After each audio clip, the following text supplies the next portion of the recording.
Alors c'est reparti. Avant qu'on aille un petit peu plus loin, je voudrais juste vous filer une petite astuce. Alors déjà, là, on a utilisé donc le save. Vous avez vu que eux, ils nous avaient dit de faire un await devant. Ils nous avaient dit que quand vous voulez utiliser voilà, ce save, il faut mettre un await devant. Alors await, comme je vous disais, c'est ce qu'on met pour résoudre une promesse. Par contre, pour faire un await, il faut être à l'intérieur d'une fonction async. Et moi, je ne crois pas que j'étais à l'intérieur d'une fonction async. Voilà. Actuellement, on est encore obligé de mettre un date dans une fonction async pour utiliser du await. Euh, J'aurais pu. Voilà. Alors, je pense que dans quelques années, je pense que l'année prochaine, il y a une proposition de modification du JavaScript, une évolution pour qu'on puisse faire du await sans async. Donc voilà, ce sera sympa. En attendant, quand vous n'êtes pas dans une fonction async, il y a une option qui consiste à utiliser un then et vous lui dites voilà de faire quelque chose avec. Alors, il y a deux choses que je voudrais dire avec. Déjà, la première, c'est que quand vous utilisez un then, ça, ne négligez pas cette étape. Ça vient toujours avec un catch. Un catch, ça vient toujours avec un then, ça vient toujours avec un catch, parce que si à un moment il y a un problème, vous voulez être en mesure de voir le message d'erreur. Donc là, si pour une raison ou pour une autre, il n'arrive pas à enregistrer le produit, il faut que, tu vois, par exemple, product, new product, non, bon, voilà, il faut déjà, voilà, quand vous mettez un then, vous mettez un catch. Alors l'autre truc, c'est que parfois, pas toujours, vous avez la chance d'avoir des fonctions, des promesses qui vont prendre votre veine et injecter dans l'argument de la fonction des données. Ça arrive et donc ça c'est assez utile. Par exemple, vous vous souvenez pour beaucoup d'entre vous, bah, vous avez dû faire par exemple, vous avez dû faire des event listeners. Donc par exemple, imaginez que là, si je prends ce ID, voilà, c'est quoi? C'est donc ID underscore ID, voilà. Imaginez que si je prends ce document.getElementById, hop, ID, voilà, donc c'est lui là. Imaginez, vous vous souvenez que vous avez peut-être dû faire des add event listener dessus. Et bien, ce add event listener, si vous lui dites voilà d'écouter le clic et que vous lui passez ensuite une fonction, donc vous pouvez faire une fonction qui dit console, je vais le mettre sur plusieurs lignes, hop, hop, console.log you clicked the ID. Je pourrais faire ça. Alors attendez, est-ce que ça marche ça? J'ai l'impression que ça marche. Ah oui, pardon. Voilà. Donc quand je fais ça, bon, vous voyez que ça marche. Voilà, you click the ID, il est là. Mais cette fonction, si vous lui... votre add event listener, il va injecter des données dans votre fonction pour que vous puissiez les utiliser. Et donc, par exemple, ces données, vous pouviez l'appeler, en général, on l'appelle E ou event. Et là, vous pouvez aussi, par exemple, le loguer. Et donc, si on regarde le event, voilà, et quand je fais ça, vous voyez que maintenant, il nous donne exactement toutes les informations sur cet événement. Est-ce que j'avais la touche contrôle appuyé quand j'ai cliqué? Effectivement, j'avais la touche contrôle appuyé. Est-ce que à quelle hauteur à quelle hauteur j'étais, voilà. Toutes ces données-là, elles ont été injectées dans la fonction que vous avez donnée à l'event listener. Eh bien, le then, souvent c'est pareil. Vous avez parfois la chance d'avoir des données qui vont être injectées dans votre argument, dans votre fonction. Donc, alors là, je ne sais pas du tout s'il y aura quelque chose, mais on va l'appeler par exemple E comme event, même si ce n'est pas vraiment un event. Et là, on va lui dire console log, voilà, E. Et on va voir ce qui se passe. Avec un peu de chance, peut-être qu'il nous donnera des informations. Alors peut-être pas du tout. Ah bah voilà, regardez. Product saved. Voilà, et il nous donne le product en question qu'on a vu dans la base de données sur Mongo. Donc si vous avez besoin de faire quelque chose avec ce product, vous voyez que vous pouvez y accéder vous pouvez y accéder à l'intérieur du then. Donc ça, c'est bon à savoir. Alors, où est-ce qu'on était? Qu'est-ce qu'on voulait faire, nous? Oui, alors nous, on voulait fabriquer un product. Alors, notre product, alors on a... Donc ça, c'est un modèle, en fait. Ce product, on voit que c'est un mongoose modèle. Et alors, comment est-ce qu'on va le populer? Alors, always doc.save, throws document must have an ID before saving. Ah, intéressant. La doc dit que normalement, ça, c'est pas censé marcher, mais ça a marché pour nous. Enfin, bon, bizarre. Ok. Alors, instance methods. Voilà, donc animal, d'accord. Const dog égale new animal type dog. Voilà, donc en fait, peut-être que nous, on pourrait dire notre product 1, bah, on va lui donner, voilà, on va lui donner des arguments ici. Et donc, on va lui dire description, je sais pas, on va lui dire un beau canapé. In stock, est-ce qu'on a un boolean? Ouais, on va dire oui, on l'a en stock. Name, je sais pas, canap, je crois qu'il y en avait un qui s'appelait Helios, non, je me souviens plus. Et le prix, on va mettre 5000. Ok. Alors, qu'est-ce qui se passe maintenant? Il le fait un save, product save, voilà. Et là, on le voit bien ici. Génial. Et d'ailleurs, je suis sûr que, vu que j'ai mis un save, il a aussi donc, ouais, sauvegardé dans ma base de données. Donc, ça veut dire que maintenant, si je vais dans ma base de données ici, là, je vais réactualiser.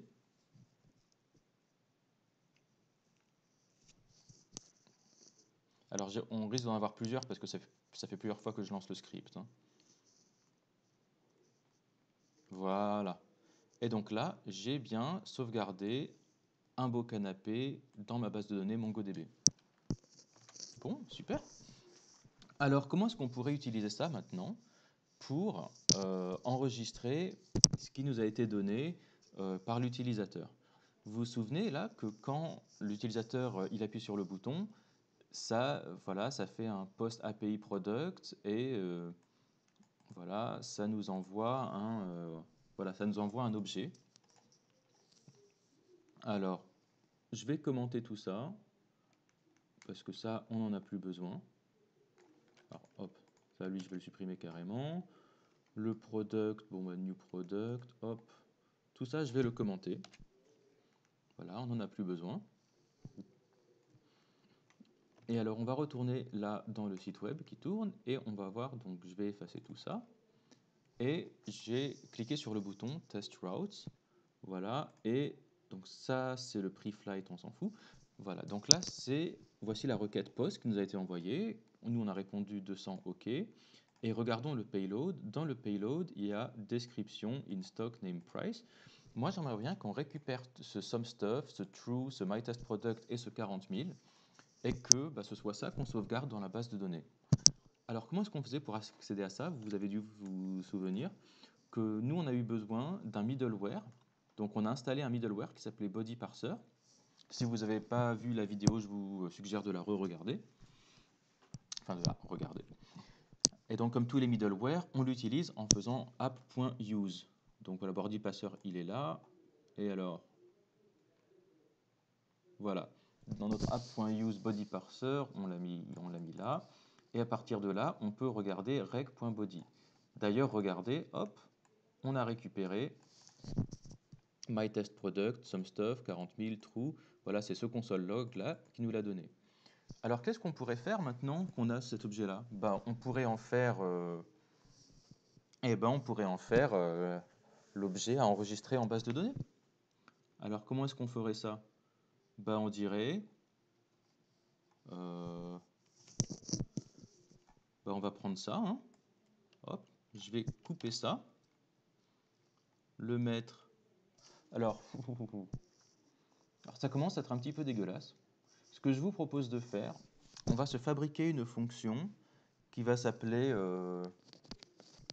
create product. On va voilà, fonction create product et qui prendra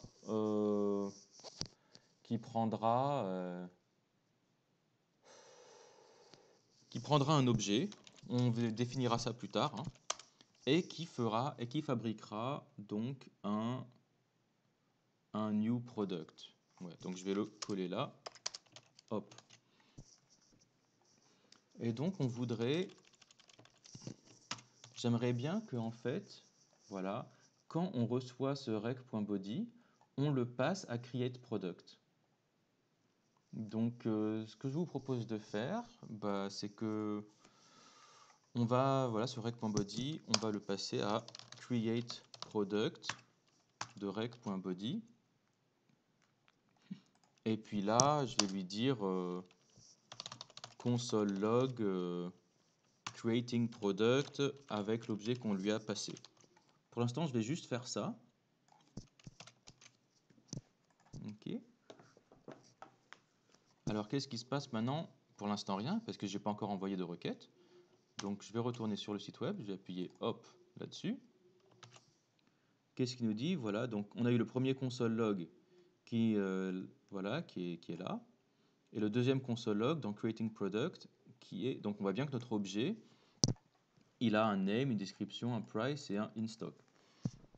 Bah, qu'est-ce que je pourrais faire? Je pourrais dire bah, tout simplement, maintenant je voudrais fabriquer un produit, ce product là, qui sera un nouveau product, sauf que la description, ce sera bah, objet.description.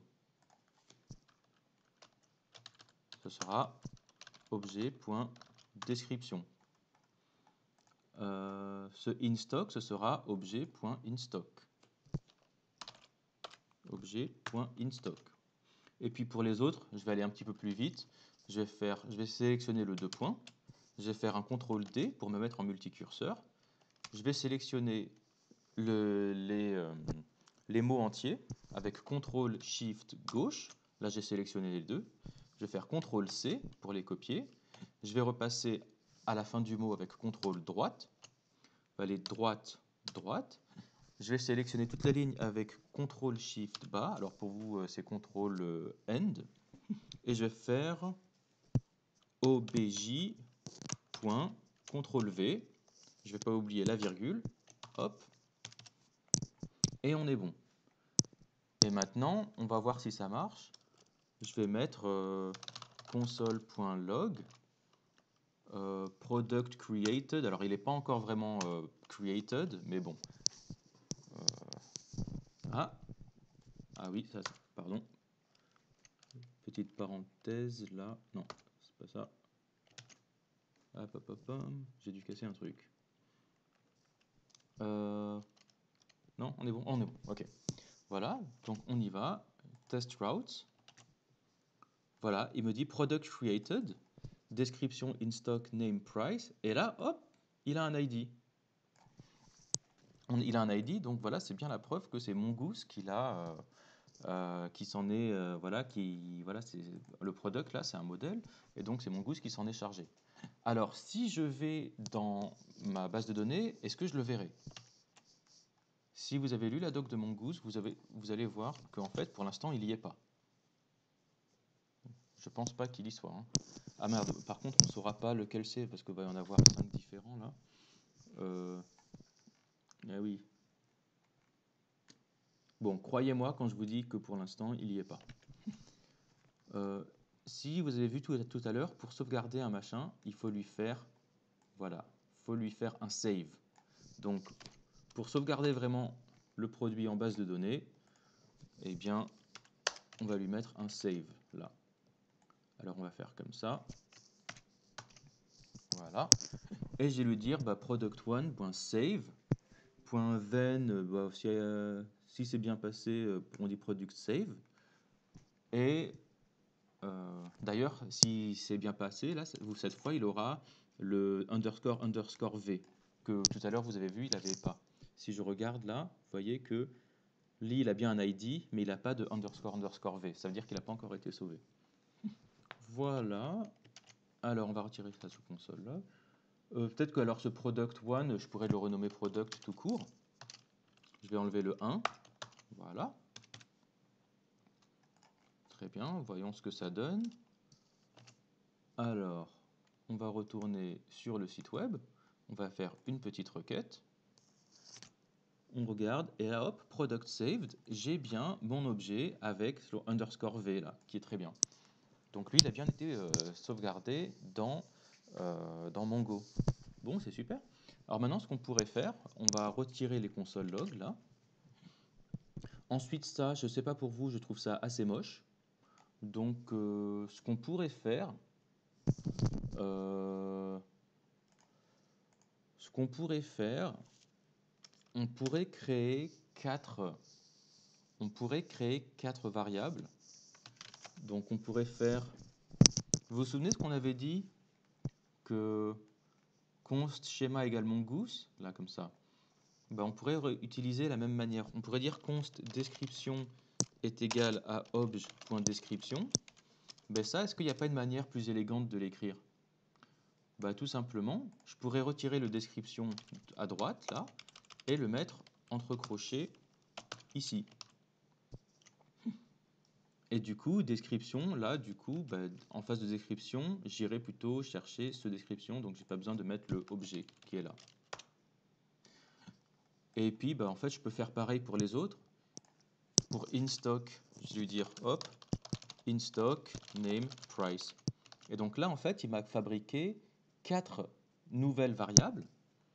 Et maintenant, il va utiliser, donc en face de la clé description, il va chercher la variable description. Et cette variable description, c'est quoi? Eh bien, en fait, c'est objet.description. Pareil pour inStock, name, price. Et alors, un truc sympa aussi, c'est que quand vous avez une clé et une valeur qui ont le même nom, vous avez le droit, JavaScript vous autorise à mettre qu'un seul des deux. Donc là, ça veut dire que là, ce description, si j'en garde qu'un seul, ça marche aussi. Et pareil pour l'autre, ça marche. Si j'enlève tout, voilà. C'est un petit peu plus élégant. Et ça revient exactement au même. Alors, sauf si on oublie la virgule. Hop. Si vous ne comprenez pas ça, n'hésitez pas à faire la méthode que vous préférez. Moi, il m'a fallu pas mal de temps avant de comprendre voilà, ces petites astuces de nommage. On ne vous en voudra pas du tout si vous ne faites pas ça parfaitement, si vous préférez faire un truc que vous comprenez mieux. Il n'y a pas de problème pour ça. Et alors d'ailleurs, pour ceux qui veulent vraiment, on peut même aller encore un petit peu plus loin. Et je peux encore effacer cette ligne-là en disant que cet objet, j'ai même pas besoin en fait de le nommer, puisque je peux dire dès la définition de mon argument que dans notre objet, il y aura ces 4 propriétés. Autrement dit, on va recevoir quelque chose qui aura 4 propriétés. Et donc en fait, je pourrais très bien prendre ça, cet objet-là, CTRL-X, et on va le mettre là-dedans. Et ça revient exactement au même. Alors, voilà, ça fait un code un petit peu plus propre. Voyons voir si ça marche toujours bien.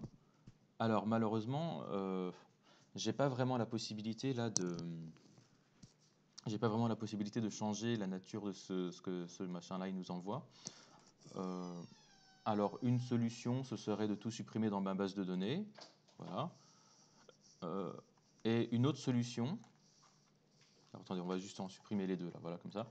Une autre solution qui marcherait, ce serait aussi d'utiliser mes propres requêtes. Donc, vous pouvez utiliser un objet qui s'appelle Postman, ou bien, moi, j'aime pas trop Postman, enfin, c'est très bien Postman.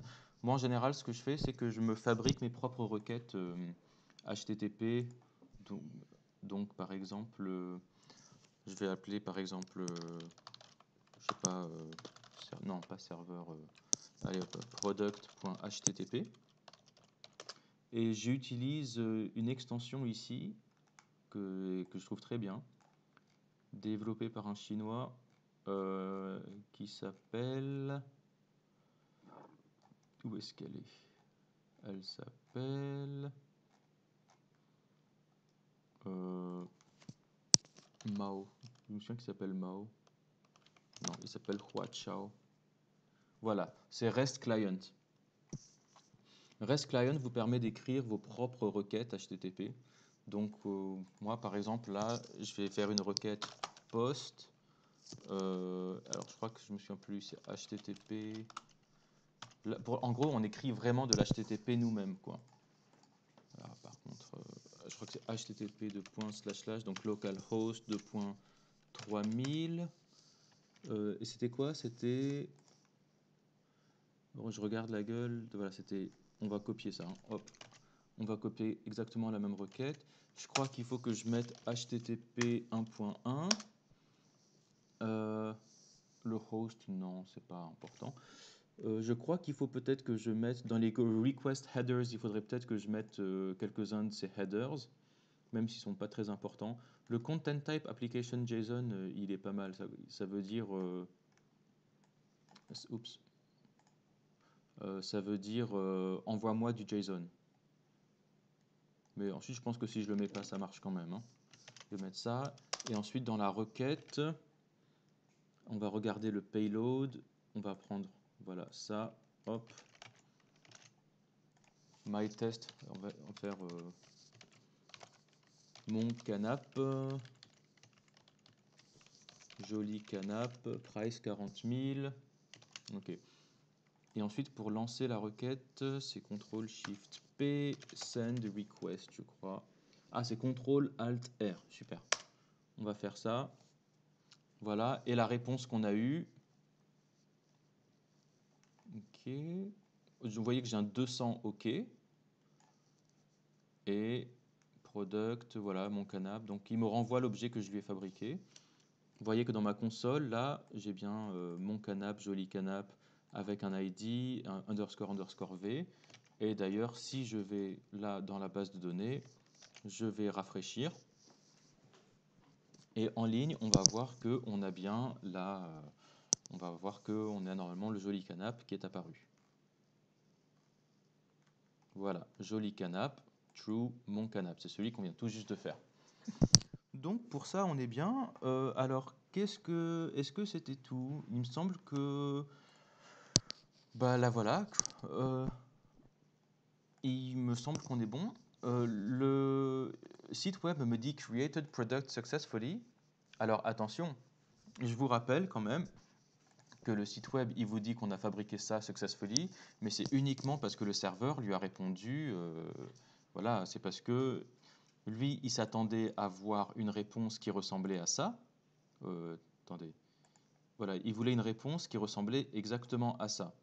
Il voulait un objet product de points avec toutes les propriétés qu'il lui avait envoyées. C'est tout ce qu'il voulait. Et vous avez vu que tout à l'heure, moi, j'ai été capable de lui envoyer ça, même sans utiliser de base de données. Donc tout à l'heure, c'est ce qu'on faisait, c'est qu'en fait, on jouait un petit tour au site web, puisque, en gros, ce que je faisais, c'est que toute la partie create product, je ne l'utilisais pas. Regardez, si je commente ce create product, donc là maintenant, il n'y a aucun appel en base de données qui est fait. Là, tout simplement, le serveur reçoit une requête post avec un body, et tout simplement, alors, je ne sais pas pourquoi il est encore en jaune, lui, attendez, il devrait être bleu. Pourquoi le... Bon, je ne sais pas pourquoi il ne change pas de couleur, mais là, je l'ai complètement commenté, là, le create product. Voilà, je vais même le couper, voilà, comme ça, voilà, vous êtes sûr qu'il n'y a vraiment rien. Vous voyez que là, ça marchait très bien, ça. Quand le site web nous envoyait une requête post sur API Product et qu'on lui renvoyait le même produit qu'il nous avait renvoyé, ça marchait très bien. Et lui, il pensait vraiment qu'on avait déjà tout enregistré en base de données. Regardez, je vais vous le refaire. Test routes, bim, hop, vous voyez que là, il nous a bien dit Created Product Successfully. Pour lui, tout est bon. Alors qu'en réalité, on n'a rien enregistré en base de données. Et que si demain il nous dit tu peux me redire le canapé que j'avais enregistré à l'ID numéro 2, aucun moyen de le savoir. Donc effectivement, vous auriez pu trouver la réponse, enfin vous auriez pu résoudre entre guillemets cette question en trichant un peu sans implémenter de base de données et en renvoyant seulement la réponse que le site web attend. Mais bon, ça aurait été dommage de pas faire de la base de données. Bien, alors maintenant qu'on a fait la fonction create product, moi ce que je vous propose avant d'aller plus loin, c'est de se refactorer un petit peu. Parce que moi j'aime pas trop déjà mon password et mon username qui est là en dur. Donc je vous propose que là, dans la partie d'après, on va nettoyer un petit peu tout ça. Je vous dis à tout de suite.